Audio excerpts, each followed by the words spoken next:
Games based on popular anime are fun and all, but what about animes where the main characters have to play games themselves?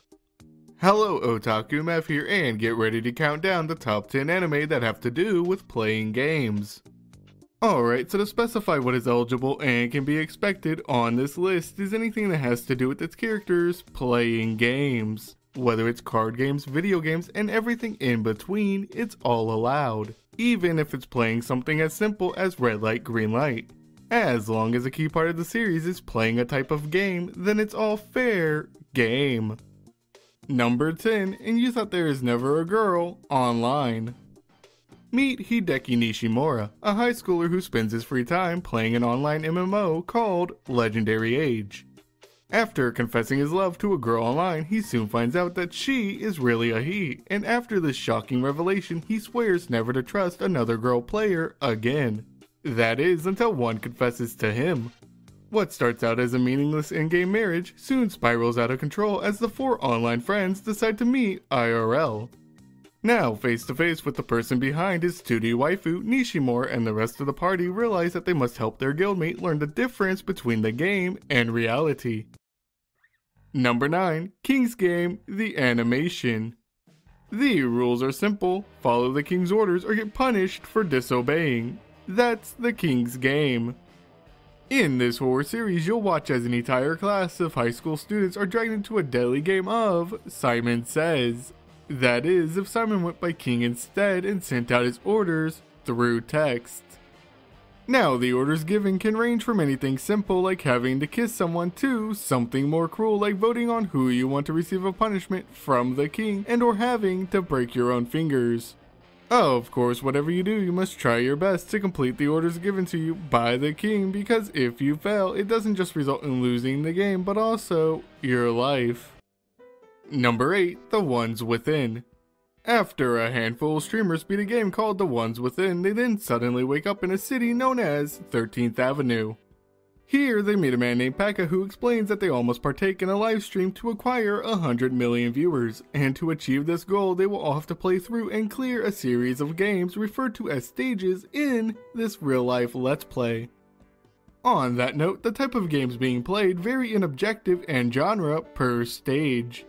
For example, one stage sees the players partake in a farming/dating sim, while on another they're trying to survive a twisted version of hide and seek against the three maidens known as the Curse-Stealing Sisters. With all that said, no matter what type of game you're into, there's bound to be at least one within this series that catches your attention. Number 7. Darwin's Game. Grab your phones and get ready to play the next evolution in mobile gaming. Okay, in this series, main protagonist Kaname Sudo downloads a new game to his phone titled Darwin's Game, and upon opening said game, he is then bit by a snake that jumps out from his phone, giving him a special ability. So how this game works is that after people receive their unique abilities, they will then physically participate in the game's activities and events, which consist of having players fight each other, typically to the death.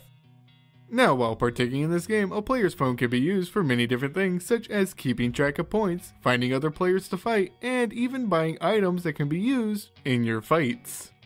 Just keep in mind that once you start playing Darwin's Game, there's no backing out, because just like most mobile games, once this one has you in its grasp, it's gotcha. Number 6. Kakegiri. After class is let out for the day, the students then gamble their money away playing games like Double Concentration, Indian Poker, and Ballad, Rock, Paper, Scissors. Now, in this series, the school's hierarchy isn't decided by academics, but rather by how much money you have and how good you are at none other than gambling. Speaking of the hierarchy, all of that's in danger of being destroyed by the newly enrolled transfer student Yumiko Jabami, whose obsession with the high stakes of gambling has her willing to risk anything and everything for the sake of the game. Of course, only time will tell if Yumiko will be able to defeat the student council or fall into debt and become what's known in this school as a house pet.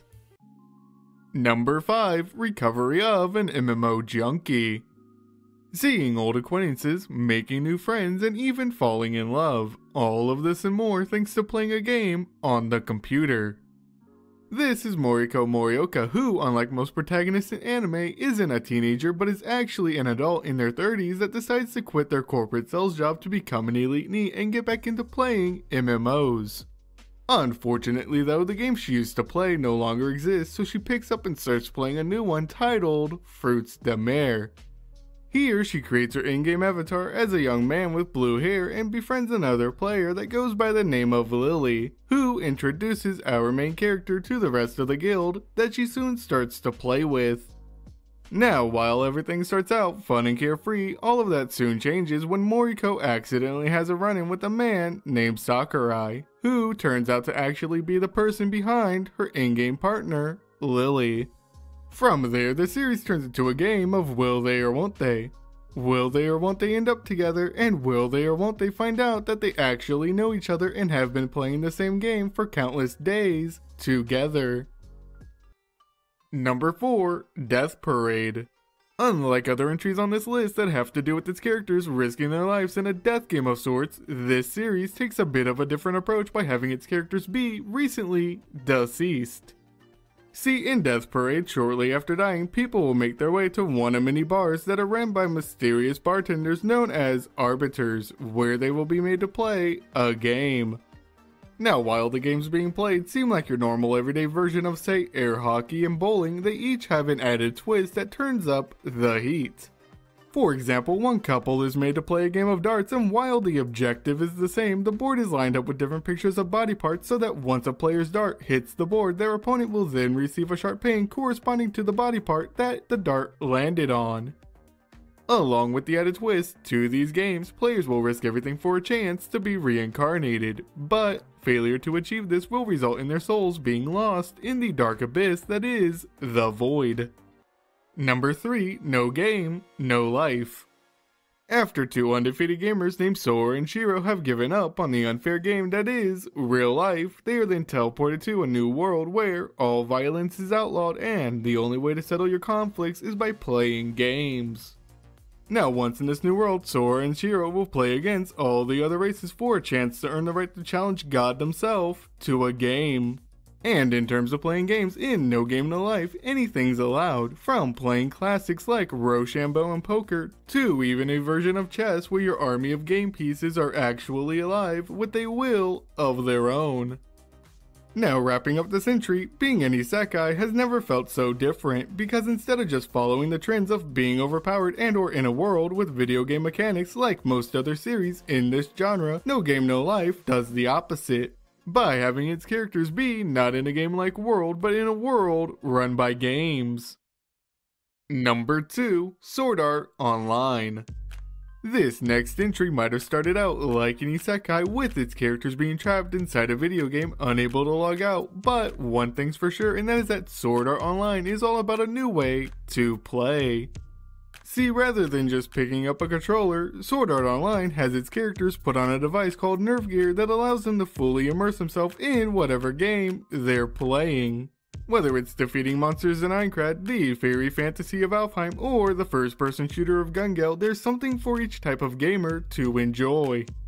Now, make no mistake, as this series does follow the adventures of Kirito, but for him to achieve any of his goals, be it saving Asuna or tracking down a killer, he has to play through these games. Lastly, though it's not number 1 on this list, Sword Art Online did popularize the idea of being in a video game-like world that is commonly used in isekais. Number 1. Yu-Gi-Oh! Of course, this series made it on the list, and at number 1, no less. In this series, you'll watch as Yugimoto plays against others in a children's card game while believing in the heart of the cards and the power of friendship. Along with that, you'll also witness as he uncovers the secrets and past of a spirit living inside his Millennium Puzzle known as the Pharaoh. Now, while the franchise is known for its card game, that's not what the series was originally about. In fact, the early chapters of the manga were a lot darker and focused on the Pharaoh taking down the likes of criminals and bullies in a variety of games. These games played typically resulted in his opponent losing their mind and or being banished to the Shadow Realm. With a series as vast and ever-growing as Yu-Gi-Oh! And the inclusion of its tie-in card game that took the world by storm, it's safe to say that this truly is the king of games. Do you agree with this list? Let me know your thoughts in the comments. Remember, if you enjoyed this video, hit that like button, and if you're new, subscribe and ring the bell to stay up to date with new videos. As always, I'm Otaku Mav, and I'll see you next time.